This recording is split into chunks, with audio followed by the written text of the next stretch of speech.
अपने घुटनों के भार बैठकर अपनी बाइबल को उठा और कहो, आज मैं इग्नोरेंट नहीं बनूंगा।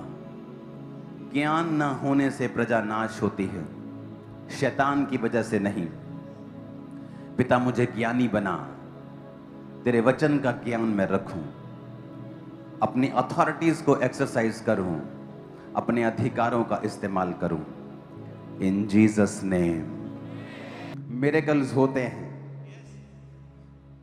वो आज भी प्रार्थनाओं को सुनता है।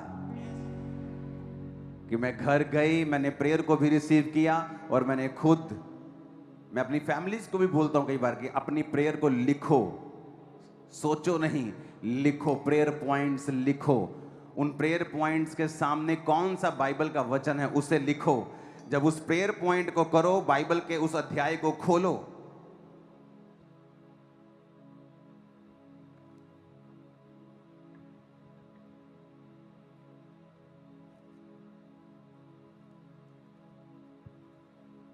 ये मेरा प्रेयर पॉइंट्स है, इसे जूम मत करना। ये देखो, हल्का सा दिखाना। ये मेरी बाइबल के पीछे प्रेयर पॉइंट्स लिखे हैं। ओके, ये लोग जूम कर करके आप देखेंगे। ये मेरी बाइबल के पीछे के प्रेयर पॉइंट्स हैं। और जब मैं प्रार्थना के लिए बैठता हूं, इन्हें एक प्रेयर पॉइंट को करता हूं, उसके अनुसार कौन सा वचन मुझे सपोर्ट करता है, फिर उसको खोलता हूं, फिर वो प्रेयर पॉइंट उस वचन के साथ करता हूं, फिर नेक्स्ट प्रेयर पॉइंट, फिर अगला प्रेयर पॉइंट। यीशु मसीह ने कहा, अन्य जातियों की तरह प्रार्थना में बकबक मत करो। कई बार हम बकबक करते हैं और हमारी प्रार्थना को सपोर्ट करने वाला वचन हमारे मुंह में नहीं होता। जज को जितना मर्जी पता हो कि ये आदमी बेकसूर है, लेकिन अगर उसका वकील अच्छे से केस हैंडल नहीं कर पाता है, वो व्यक्ति सही होते हुए भी गुनहगार साबित हो सकता है, या उसका केस लंबा खिंच सकता है। बाइबल कहती है, अपना प्रमाण मुझे दो। आप प्रमाण देते हैं अपना बाइबल के, परमेश्वर तेरे वचन में यह लिखा है कि गर्भ का फल यहोवा की ओर से प्रतिफल है। तेरे वचन में लिखा है कि धर्मी की संतान आशीष पाएगी। तेरे वचन में लिखा है कि तेरा वंश पृथ्वी के ऊपर प्राकर्मी होगा। प्रभु, अगर मेरा वंश है ही नहीं तो प्राकर्मी कैसे होगा? मुझे वंश दे। एक औरत जिसके पास बेबी नहीं, वो इस तरह से प्रार्थना कर सकती है। लेकिन अगर हमें वचन के बारे में नॉलेज ही नहीं है, वचन के बारे में पता ही नहीं, वचन पढ़ते ही नहीं, बाइबल पे धूल जमी हुई है, तो शैतान हमें इग्नोरेंट रखता है कि हम परमेश्वर के वचन के अधिकारों का प्रयोग ना कर सकें।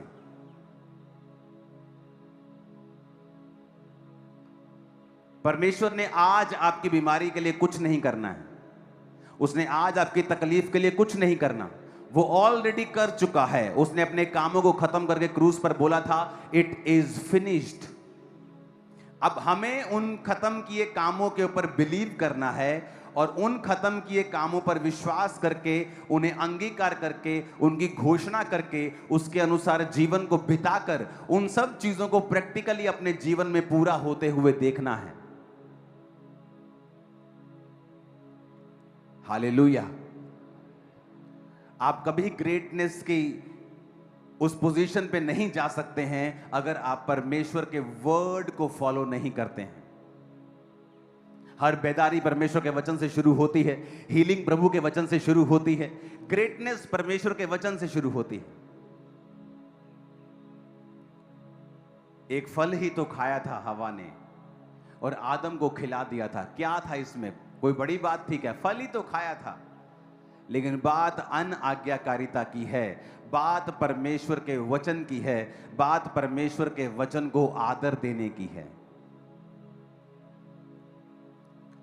बात यह है कि आज आप उस परमेश्वर के वचन के ऊपर कितना स्टैंड लेते हैं, या आप उसे पर्सनलाइज करते हैं कि नहीं।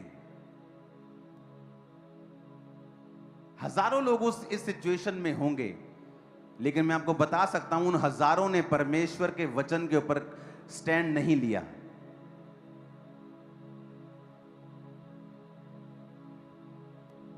आज जो भी बदलाव होते हैं अमेरिका के, आज जब आप बेदारी देखते हैं, वहां पे ईसाई लोगों को देखते हैं, क्रिश्चियन लोगों को देखते हैं सड़कों के ऊपर प्रार्थना करते हुए, बिलियनियर मिलियनियर सड़कों के ऊपर खड़े होकर प्रार्थना करते हैं, वहां विश्वासी जीवन जीते हैं। जवान यंग लड़के लड़कियां शादी के बिना कोई संबंध नहीं रखते किसी लड़के लड़की से, पवित्रताई का जीवन जीते हैं। और अगर आप देखेंगे अमेरिका की बेदारी 1900 में, जब परमेश्वर के बड़े बड़े सेवक जो आज खुदा में सो चुके हैं और प्रभु के पास स्वर्ग में हैं, आप उनकी जीवनी को कभी पढ़ना, उन्होंने प्रार्थनाएं की हैं, परमेश्वर के वचन के ऊपर खड़े रहे। हिलो मत,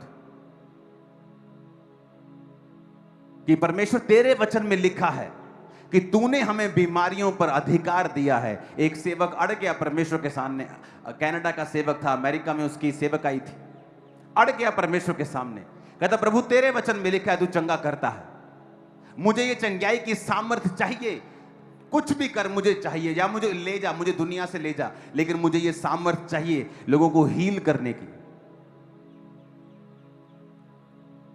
और जब वो एक जगह पे जा रहा था प्रार्थना करते हुए, तो सामने से कोई टॉर्च लेके आ रहा था ऐसे चलता हुआ, उसे लगा कि शायद कोई चौकीदार है या कोई और आदमी है।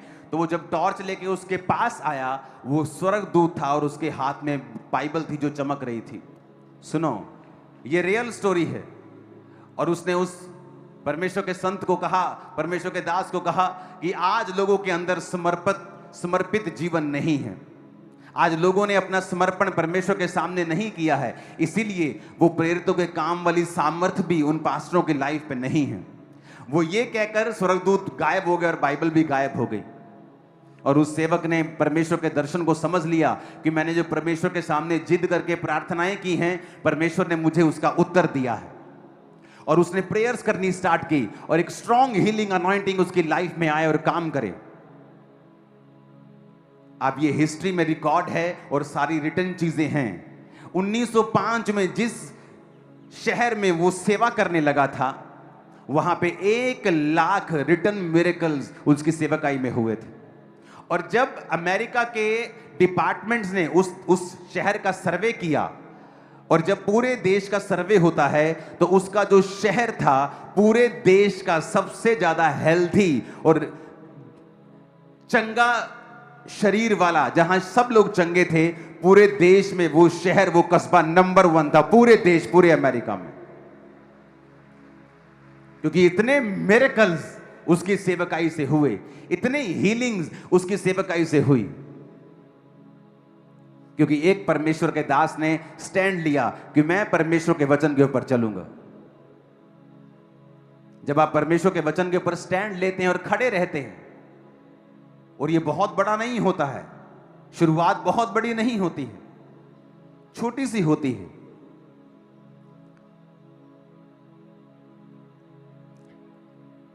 हालेलुया।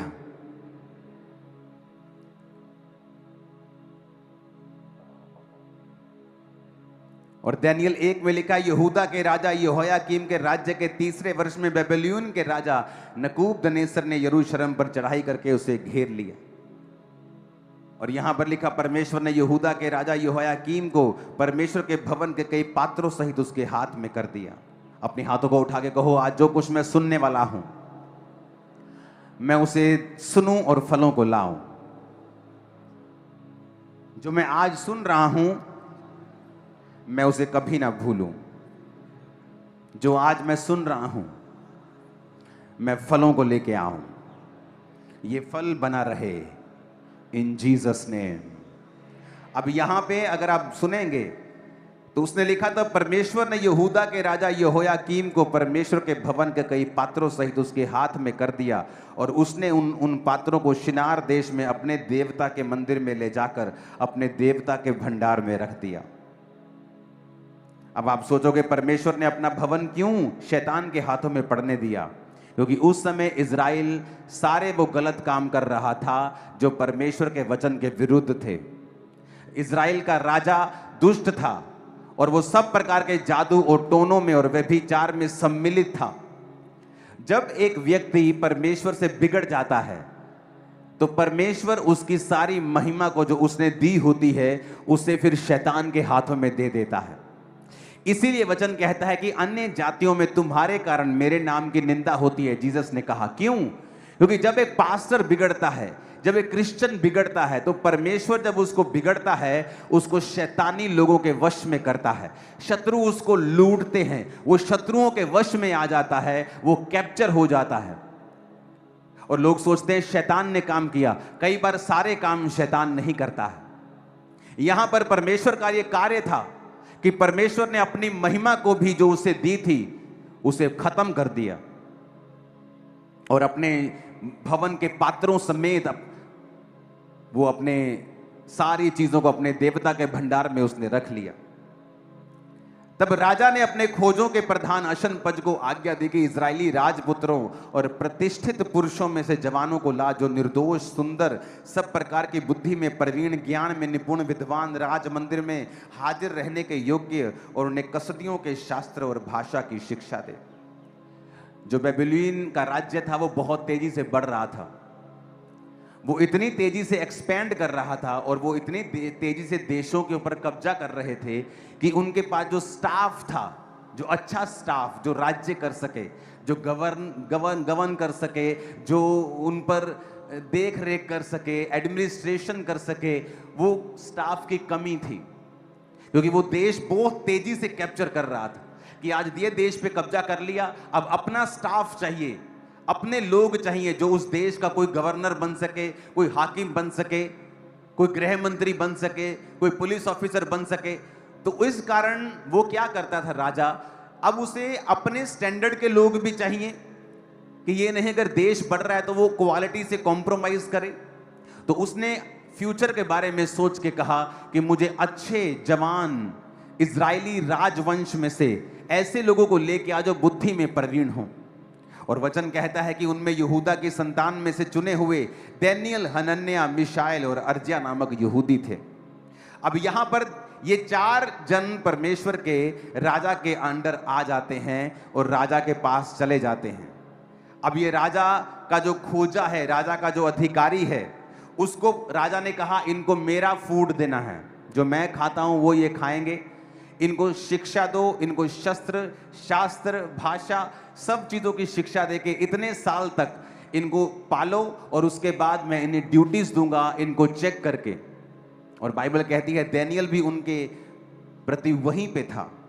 लिखा परंतु दानियेल ने अपने मन में 8 आयत में लिखा, ठान लिया कि वो राजा का भोजन खाकर और पीने का दाख मधु पीकर अपवित्र ना होए, इसलिए उसने खोजों के प्रधान से विनती की कि उसे अपवित्र ना होना पड़े। परमेश्वर ने खोजों के प्रधान के मन में दानियेल के प्रति कृपा और दया भर दी। खोजों के प्रधान ने दानियेल से कहा, मैं अपने स्वामी राजा से डरता हूं, क्योंकि तुम्हारा खाना पीना उसी ने ठहराया है। कहीं ऐसा ना हो कि वह तेरा मुंह तेरे संग के जवानों से उतरा हुआ और उदास देखे तुम्हारे, क्योंकि तुम मेरा सिर राजा के सामने जोखिम में मत डालो। तब दानियेल ने उस मुखिए से, जिसे खोजों के प्रधान ने दानियेल, हनन्याह, मिशाएल और अर्जिया के ऊपर देखभाल करने के लिए नियुक्त किया था, कहा, मैं तुझसे विनती करता हूं, अपने दासों को 10 दिन तक जांच और हमारे खाने के लिए साग पात और पीने के लिए पानी दे, और 10 दिन के बाद हमारे मुंह जो जवान राजा का भोजन खाते हैं उनके मुंह को देख, और जैसा तुझे देख पड़े उसी के अनुसार अपने दासों से व्यवहार करना। उसने उनकी विनती मानी और 10 दिन तक उन्हें वही खाना देता रहा जो उन्होंने कहा, और उनको जांचता रहा।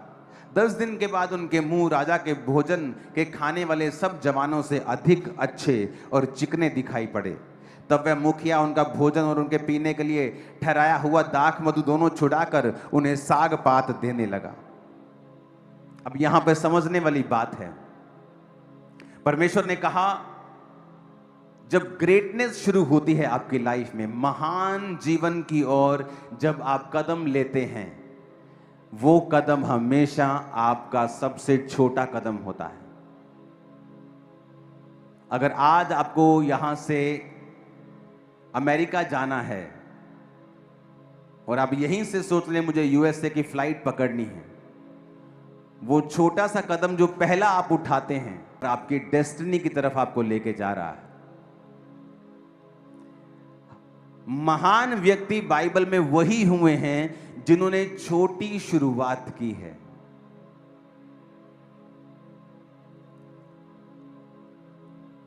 थोड़े दिनों के बाद जब राजा टेस्ट लेता है तो डैनियल और उसके 3 साथी बाकी लोगों से बुद्धिमान दिखाई देते हैं और वो उनके आकर समक्ष में सेवा करने लगते हैं। वो बड़े हो जाते हैं और राजा को एक दिन सपना आता है और राजा सब पंडितों को बुला के बोलता है, मुझे सपना आया है, बताओ मेरे सपने में मैंने क्या देखा और उसका अर्थ क्या है। सब जादू टोना करने वाले पंडित शास्त्री सब बोले, राजा ऐसा कौन पूछता है, हमें सपना तो बता, हम बता देंगे तेरे सपने का अर्थ क्या है। उसने कहा, नहीं, सपना भी तुम बताओ और अर्थ भी तुम बताओ, नहीं बताओगे तो तुम मारे जाओगे। वो नहीं बता सके तो राजा ने झुंझलाहट में आज्ञा दे दी कि सब पंडितों का, सब पास्टर्स का, सब लोगों का नाश कर दो, एक ही दिन में मार दो सबको। जब डैनियल को यह बात मालूम हुई तो उसने अपने साथियों को बोला कि प्रार्थना करो, कल मैं राजा के सामने जा रहा हूं कि परमेश्वर अपना भेद प्रकट करे। और रात को परमेश्वर ने दर्शन में डैनियल को बताया कि उसने कौन सा सपना देखा है और उसका अर्थ क्या है। अब मेरी बात ध्यान से समझना, जब वो डैनियल राजा के पास मैसेज भेजता है और राजा उसका सपने का अर्थ समझने के लिए बुलाता है उसको अंदर, और डैनियल उसको एग्जैक्ट वही बताता है कि तूने एक मूर्ति देखी है जिसका सिर सोने का, जिसकी भुजाएं चांदी की, फिर पीतल, फिर लोहा, पैरों की उंगलियां लोहे और मिट्टी की बनी हुई, और इस तरह से वो बड़ा पत्थर आके उसको मारता है और वो चूर चूर हो जाता है और फिर बड़ा पहाड़ बन के पृथ्वी पे फैल जाता है। और राजा शॉक्ड हो गया और उसने कहा कि डैनियल को सबसे ऊंचा पद दिया जाए और डैनियल के 3 जो आगे लोग थे उन्हें प्रांत के मेन काम स्टेट के दिए जाएं। अब बात कहां पे शुरू होती है, यहां बचाव हुआ क्योंकि डैनियल उनके जैसा नहीं था। बचाव हुआ क्योंकि परमेश्वर ने डैनियल को दर्शन दिया और परमेश्वर ने डैनियल को दर्शनों के द्वारा ये चीजें समझाई।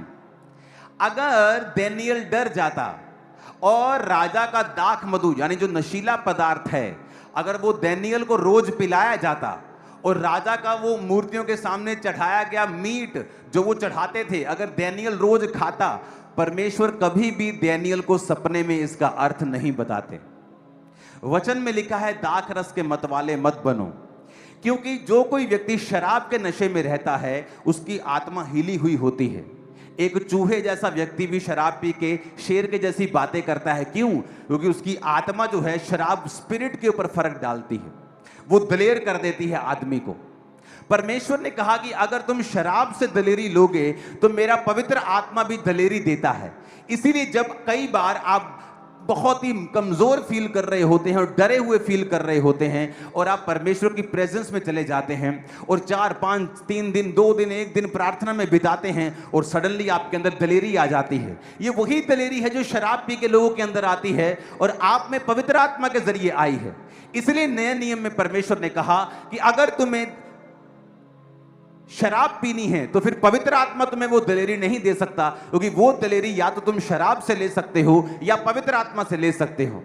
तो इसीलिए परमेश्वर ने कहा था कि तुम शराब ना पियो, शराब उनको दो जो मरने पे हैं, जो उदास हैं।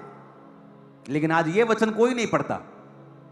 वो 5 ml जो किसी की बीमारी के लिए ठीक होने के लिए दवाई में डाल के दी, उस वचन को तोड़ मरोड़ कर वो शराब के पैग बना के पी सकते हैं, जबकि उन्हें यह नहीं पता है कि परमेश्वर शराब पीने की आज्ञा बाइबल में नहीं देता। उसको मालूम था, डैनियल को यह बात पता थी और उसने एक छोटा सा आज्ञा को माना।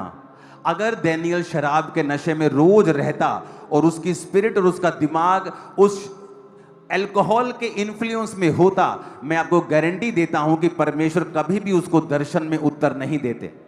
डैनियल तब तो अपनी जिंदगी बचा लेता कि अब तो मैं बच गया हूं, अगर मैं विरोध करूंगा तो राजा मुझे मरवा देगा कि तू कौन होता है शराब ना पीकर, मेरे देवताओं का मांस ना खाकर चढ़ाया हुआ, तू अपने आप को क्या बेटर समझता है, मार दो इसको। उसके लिए क्या है, वहां पे लाखों बच्चे पढ़ रहे होंगे, कई बच्चे कई देशों से पढ़ रहे होंगे, वो हजारों ट्रेनिंग हो रही है, एक मर भी जाएगा तो राजा का क्या जाता है।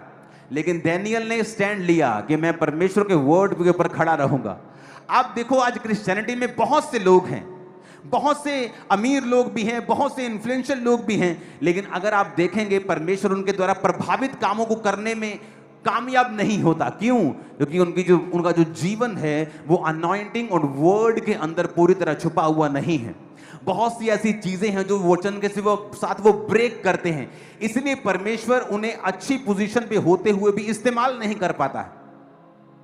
दानियेल ने सोच लिया था कि मैं ये खाना नहीं खाऊंगा। अब दानियेल ने अपने जान की परवाह नहीं की, और अपनी जान की परवाह ना किए बगैर उसने कहा कि भाई साहब तू मुझे साग पात दे दे, तू मुझे साग दे दे, तू मुझे सरसों का साग दे दे, मुझे तो तू गोभी आलू दे दे, और 10 दिन के बाद तो मेरा चेहरा देखना। अगर मेरा चेहरा उतरा हुआ हो, थोड़ा कम लाल हो, थोड़ा कम शाइन करे, तो तू वही खाना मुझे देना शुरू करना। और जब 10 दिन के बाद देखा गया तो जो मीट मांस खा रहे थे और बड़ा अच्छा खा रहे थे, उनका चेहरा गिरा हुआ था दानियेल के मुकाबले। ये पहला साइन था जो परमेश्वर ने दिया कि दानियेल, अगर तू मेरे छोटे से छोटे वचन को मान सकता है तो मैं तेरी जिंदगी में तभी काम कर सकता हूं, उसी तक वक्त काम कर सकता हूं। और तभी से परमेश्वर ने उसके जीवन में चिन्ह दिखाने शुरू किए। आप बड़े काम नहीं कर सकते हैं, आप बड़ी बड़ी चर्चेस नहीं चला सकते हैं, अगर छोटे लेवल के ऊपर परमेश्वर के वचन को आपने नहीं समझा, और साथ साथ परमेश्वर आपको चिन्ह देकर आपकी सेवकाई और आपकी लाइफ को दृढ़ करता है, आपके विश्वास को वो दृढ़ करता है, आपको साइंस देता है। और वो साइन वो नहीं होते जो आप प्रभु से मांगते हो कि पहला मैनू साइन दे, जो तो मैनू बुलाया थे आवाज दे। नो, ये फुलिश चीजें हैं। परमेश्वर वो साइन देता है क्योंकि तुमने वचन को माना है, तुमने पहल की है, तुमने परमेश्वर को विश्वास के द्वारा अप्रोच किया है, और वो साइंस तुम्हें फॉलो करते हैं। लिखा था science and wonders will follow you. अगर तुम परमेश्वर पे विश्वास करते हो तो चिन्ह चमत्कार तुम्हें फॉलो करेंगे।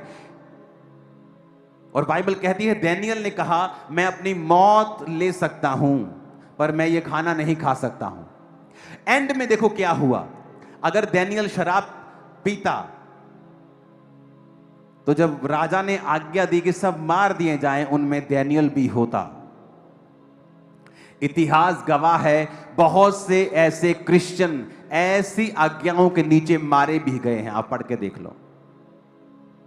लेकिन दानियेल उस समय नहीं मरा क्योंकि उसने ठान लिया था कि मैं परमेश्वर के वचन को नहीं ब्रेक करूंगा। आप किसी के यहां काम करते हैं, वो छोटी सी 100 रुपए की चोरी आपके ग्रेटेस्ट फ्यूचर को खत्म कर रही है। वो 5 मिनट का व्यभिचार वो आने वाली ग्रेटेस्ट ग्लोरी को आपकी लाइफ से खत्म कर रहा। वो 5 मिनट की चुगली, वो किसी के साथ जेलसी, वो किसी को डाउन करने के लिए योजनाएं बनाना, परमेश्वर के घर को पॉलिटिकल घर बना देना, वो तुम्हारी ग्लोरी को डिम कर रहा है, डाउन कर रहा है, और तुम ये बात को समझ नहीं पा रहे हो। वो तुम्हारी ग्लोरी अगर डाउन हुई तो जो फ्यूचर में परमेश्वर ने तुम्हारे लिए रखा हुआ है वो तुम तक कभी नहीं पहुंचता, क्योंकि तुमने अपने हिस्से को पहले लेने की कोशिश की है। या तो तुम उस एक्साइटमेंट को पहले ले लो 5 मिनट की, और उसके बाद जो फुल लाइफ में एक्साइटमेंट होने वाली है वो तुम छोड़ दो, तो या तो फिर परमेश्वर के वचन पे खड़े रहो। परमेश्वर के द्वारा दिया गया सताव आपकी ब्लेसिंग का कारण है। थर्सडे का वचन सुनो, पतमुस टापू के ऊपर जो प्रकाशित वाक्य लिखा गया, जैसे पढ़ने से सुनने से लोग ब्लेस हो जाते हैं। और जब रोमी लोगों ने देखा कि यूहन्ना का इन्फ्लुएंस बढ़ रहा है तो तेल के कड़ाहे में उसे मारने की कोशिश की। जब वो नहीं मरा तो उसको पतमुस नामक टापू पर भेज दिया, और वहां पे जीसस क्राइस्ट ने उसे दर्शन दिए थे। वो पतमुस नाम की जगह है जहां दर्शन दिए, वो ये जगह है जहां परमेश्वर ने अपने दास को दर्शन दिए थे। ये आज भी यहां मौजूद है, पूरी दुनिया के सैलानी यहां घूमने के लिए जाते हैं। ये ग्रीस के अंदर है, और जो यूहन्ना की चर्च थी और जिस 7 चर्चेस के बारे में उसने प्रकाशित वाक्य में लिखा है वो तुर्की में है, और तुर्की से कुछ ही किलोमीटर के बॉर्डर के ऊपर ग्रीस के अंदर ये पतमुस नामक टापू है। यहां पे इसलिए भेजा जाता था टापू के अंदर कि यहां खाना नहीं उगता था, तो जेल के कैदियों को यहां भेजते थे, और उनको घूमने की आज्ञा थी टापू के अंदर क्योंकि उसके बाद सब पानी पानी था, कोई वहां से जा नहीं सकता था। तो वो धीरे धीरे वहां पे कोई नारियल पी रहा है, कोई हल्का फुल्का कुछ खा लिया, मछली पकड़ ली, कितना आप कर लोगे, और धीरे धीरे भूख से और स्टारवेशन से उनकी मृत्यु हो जाती थी। और वहां पर उसको मृत्यु के लिए भेजा गया था, लेकिन परमेश्वर ने उस मृत्यु को आज तक की दुनिया की बेस्ट ग्लोरी में बदल दिया, और प्रकाशित वाक्य उसे दिया जो आज भी हमारे हृदय को हिला देता है। आप समझ रहे हो मेरी बात को? कैसे? वचन पे खड़ा रहा और 18 महीने पतमुस नामक टापू पे रह के 18 महीने के बाद परमेश्वर ने उस राजे की मौत कर दी, जिस राजे ने यह आज्ञा दी थी। और उस राजे की मृत्यु के बाद जब नया राजा वहां बैठा, परमेश्वर ने अपने दास को पतमुस टापू से निकालकर फिर वही जगह लेके आया। इमेजिन करो, राजा भी उसका कुछ बिगाड़ नहीं सका, क्योंकि परमेश्वर के वचन पे वो चलता रहा। मौत उसका बिगाड़ नहीं सकी, क्योंकि वो परमेश्वर के वचन पे चलता रहा। आज सबसे इंपॉर्टेंट है, क्या आप परमेश्वर के वचन के ऊपर चलते हैं या नहीं चलते हैं? अगर आप क्रिश्चियन हैं, आप हमेशा टाइथ निकालें, रोज प्रेयर करेंगे। अगर आप क्रिश्चियन हैं, आप कभी चोरी नहीं करेंगे, चाहे आपके बच्चों को भूखा रहना पड़े। अगर आप क्रिश्चियन हैं, आप कभी भी परमेश्वर की देह की बदनामी नहीं करेंगे, आप कभी दूसरे व्यक्ति को डाउन करने की कोशिश नहीं करेंगे। बहुत से लोग ऐसा करते हैं, फिर बीमार हो जाते हैं, फिर दुखी हो जाते हैं, फिर पब्लिक में कुछ बताते नहीं, चुपचाप तौबा कर लेते हैं, मेल मिलाप कर लेते हैं, क्योंकि उनको वो दुख पता लगता है कि परमेश्वर ने जो उन्हें दिया है और वो परमेश्वर में सही चल रहे होते हैं, इसलिए परमेश्वर उनको ऐसी ताड़ना देता है। जो सही नहीं चल रहे होते उनको तो वो बर्बाद भी कर देता है। तो हमें यह समझना होगा कि परमेश्वर अपने वचन से प्यार करता है, वचन के जरिए ही उत्तर देता है, वचन के जरिए ही चंगा करता है, वचन के जरिए ही आजाद करता है, वचन के जरिए ही नेक्स्ट लेवल पे लेके जाता है। हालेलुया। आज कितने ऐसे मूर्ख अभी भी होंगे जो मीटिंग के बाद, इस मीटिंग के बाद तुरंत व्यभिचार में चले जाएंगे, और शैतान ने उनकी आंखों को अंधा किया हुआ है। वो नहीं जानते वो क्या खो रहे हैं। जब आप शरीर के पीछे लगते हैं और उस समय शरीर आपको दबाता है, वो तलब आपको दबाती है, वो पाप का अटैक आपको मजबूर करता है, लेकिन उसके बाद एक पार्सल आएगा शर्मिंदगी का, बीमारी का, कमजोरी का, अटैक का, उसे आपको लेना पड़ेगा। एक तरफ से परमेश्वर आपकी जिंदगी के द्वारा काम भी कर रहा होगा, लेकिन वो दुख भी आपको झेलना पड़ेगा, क्योंकि वो आपने अपनी लाइफ में खुद लिया है, उस पाप को करके, उस वचन को तोड़ के। क्योंकि वचन कहता है कि जो बाड़ा तोड़ेगा सांप उसको डसेगा। इसलिए परमेश्वर ने जब सूरों वाले व्यक्ति, जो सूअर मर गए थे, जिस व्यक्ति की दुष्ट आत्मा उस सूरों में बैठ गई थी, उसने कहा था हमें सूरों में भेज दे, दुष्ट आत्मा ने कहा था। तो जीसस ने कहा था जा, क्योंकि सूअर चराना पाप था, और जहां पाप हो रहा था तो वहां शैतान ने कहा हमें इसमें जाने की आज्ञा दे। जब आप अपने जीवन में परमेश्वर के वचन को तोड़ते हैं, और देखो जिस कारण आप तोड़ते हो वो फ्यूचर में एक बड़ा अजगर बन जाएगा। डैनियल का सबसे बड़ा कारण कि नहीं मैं शराब पीने से मना नहीं कर सकता, राजा का खाने खाने से, क्या था? उसकी जान। और वही जान जाती कुछ साल बाद। तो एक्चुअल में परमेश्वर का वचन मानने से जो दुख, जो पीड़ा आपको हो रही है, और शैतान जिस विषय में आपको डरा रहा है, एक्चुअल में वही आपकी ब्लेसिंग है फ्यूचर में। अगर वो आपको कह रहा है कि अगर तू परमेश्वर के वचन को मानेगा तो तेरी शादी नहीं होगी, एक्चुअल में वो ग्रेट मैरिज है आपकी फ्यूचर में, जो शैतान देख चुका है और वो आपको रोकना चाहता है। अगर तू खुदा के वचन को मानेगा ना, मानेगी, तेरा हस्बैंड तुझे छोड़ देगा। तेरा हस्बैंड वैसे भी मरने वाला है फ्यूचर में, और शैतान जानता है, वो जानता है अगर तू खड़ी रही तेरा हस्बैंड बच जाएगा फ्यूचर में। और वो कहता है कि तेरा हस्बैंड तुझे छोड़, हाँ ठीक है, मैं घर बैठ के मान लिया करूंगी, सब जगह भी चली जाया करूंगी। और फ्यूचर में क्या देखती है, उसका हस्बैंड नहीं रहा। मेरा एक जानकार, जिसका मैं नाम नहीं बताना चाहता,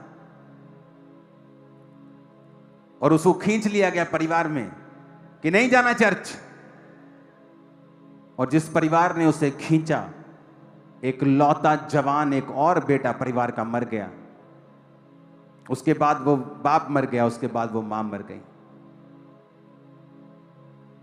कितने साल के अंदर अंदर? जवान छोटा भाई 2-3 साल के अंदर, मां 7-8 साल के अंदर, और बाप कोविड के दौरान। यंग है सारे, अभी यंग थे।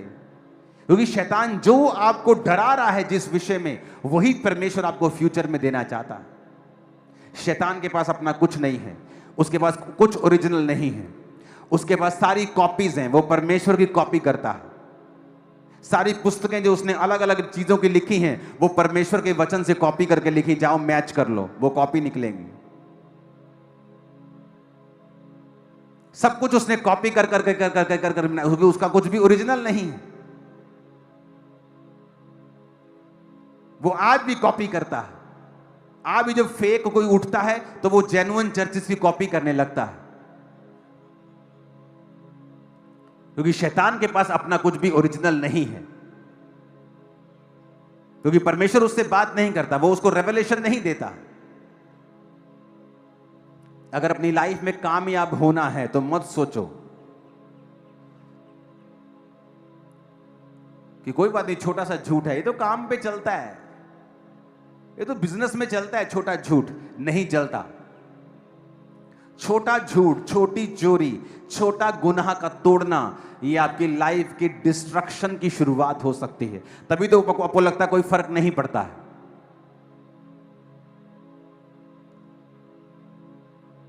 अपने पड़ोसी को बोलो वर्ड नहीं तोड़ना है,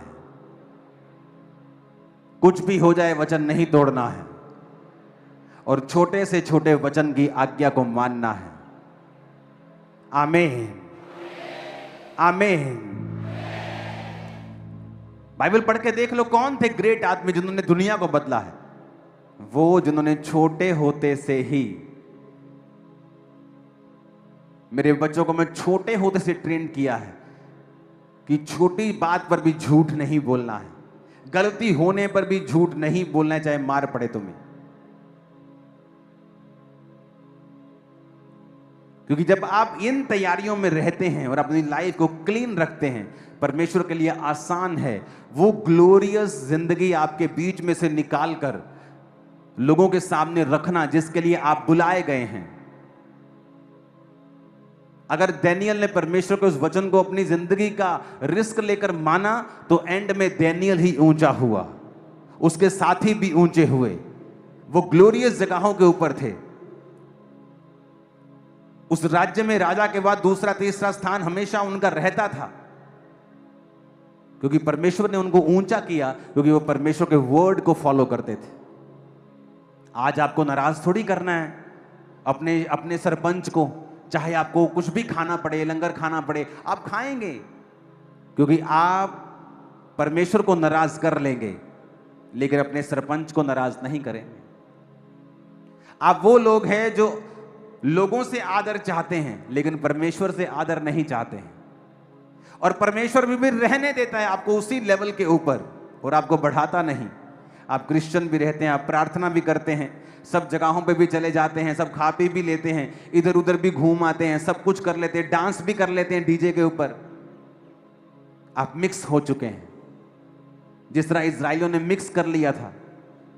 उन्होंने सब जगह मिक्स कर लिया, किसी से शादी कर ली, किसी जाति से शादी कर ली, और परमेश्वर कहता मुझे नफरत है तुम्हारी इस मिक्सचर से।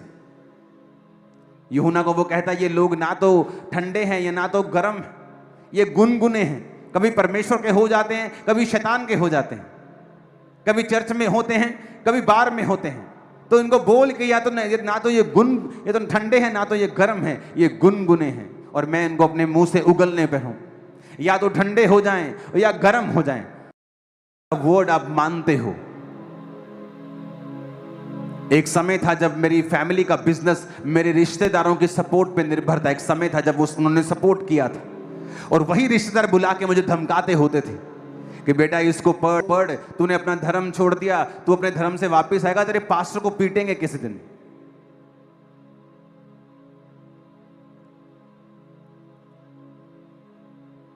आज वो परमेश्वर के वचन को जानते हैं, चर्च में बैठते हैं, वचन सुनते हैं कि इस परमेश्वर के बारे में जो ये बताता था। जब ये बच्चा था 19 साल का, हमने सुना था, हमने पूरा होते हुए देखा है। क्या हुआ उस समय? 4 रिश्तेदार चले गए, और वो एकदम से नहीं मेरी जिंदगी में कुछ हुआ कि अगर 10 रिश्तेदार चले गए, कुछ दोस्तों को मैंने छोड़ दिया, कोई दोस्त निकल गए, कुछ संगति की वजह से चले गए, लेकिन वो अकेले समय मैंने बिताया। आज मेरे लाखों रिश्तेदार हैं। आप मेरे रिश्तेदार हो, कलीसिया मेरे रिश्तेदार नहीं है क्या? मेरी शादियों में आप लोग थे। मेरी शादी में कौन था? आप लोग। मेरी फैमिली की शादियों में, मेरे बच्चों की शादी में कौन होंगे? आप लोग। अगर मैंने एक त्यागा, वो लाखों देता है। हालेलुया। कितने समझ रहे हैं इस बात को? आज कुछ भी हो जाए, वचन पे चलना स्टार्ट करो। मत गवाओ उस ग्लोरी को जो परमेश्वर आपको देना चाहता है। अदरवाइज वो स्ट्रगल कभी खत्म नहीं होगा। जो आप करना चाहते हैं, परमेश्वर खुद टांग लगाकर उसे अड़ंगा लगाएगा। शैतान नहीं, परमेश्वर वो खुद तुम्हारे टांग को पकड़ेगा कि तुम आगे ना बढ़ पाओ जब तक तुम एक समर्पित जीवन नहीं जीते हो। अगर तुम इस वचन को सुन रहे हो तो इसका मतलब परमेश्वर ने तुम्हें आज असाइन किया है कि तुम इस वर्ड को सुन सको, चाहे तुम उस आइसलैंड से या ग्रीनलैंड से क्यों नहीं देख रहे हो। तुम जहां से भी देख रहे हो, परमेश्वर ने यह समय ठहराया है कि वो अपना वचन तुम तक दे रहा है कि मेरे वर्ड के साथ फेथफुल रहो, ताकि तुम्हारी ही ग्लोरी वो तुम्हारे अंदर से पैदा कर सके, तुम्हें वैसा बना सके जो एक्चुअल में परमेश्वर ने तुम्हारे लिए रखा हुआ। जो गलतियां 2006 में मैं करता था, परमेश्वर एक्सपेक्ट करता है कि 2007 में मैं ना करूं। जो 8 में होती 9 में ना करूं।